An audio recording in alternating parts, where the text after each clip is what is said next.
Jeu de rayons lumineux. Il s'agit d'un jeu de physique dans lequel nous allons voir la réflexion de la lumière dans les miroirs.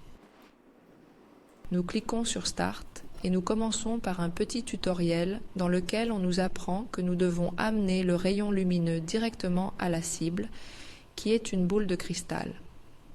Pour ce faire, nous disposons de quelques miroirs. Le nombre de miroirs disponibles dans chaque niveau que nous devons placer sur ce panneau tridimensionnel est indiqué ci-dessus.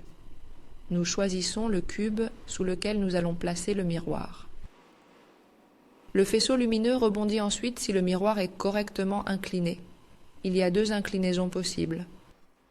Prenons par exemple le niveau 2. Le faisceau lumineux doit rebondir sur les miroirs pour atteindre la boule de cristal.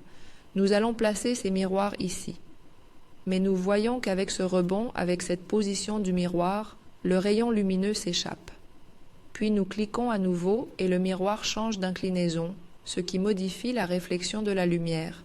C'est pourquoi il s'agit d'un jeu de physique. Nous plaçons un autre miroir, il rebondit 2 fois et le rayon lumineux atteint la boule de cristal.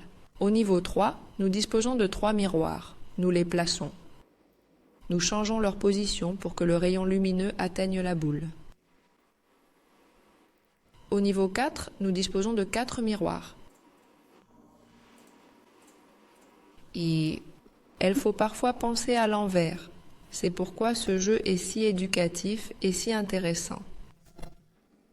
Dans ce cas, nous avons 6 miroirs. Il est parfois très utile de penser à l'envers. Dans ce cas, ce n'est pas si compliqué. Mais nous allons voir dans le niveau suivant comment le fait de penser à l'envers peut rendre la résolution du problème beaucoup plus facile.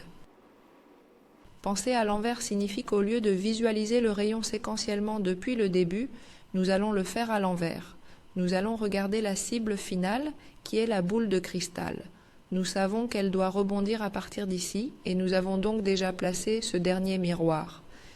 Et nous allons concevoir avec 2 autres miroirs le chemin du faisceau de lumière en sens inverse.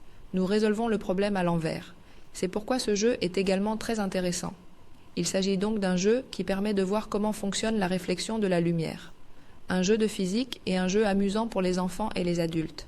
Nous espérons qu'il vous plaira.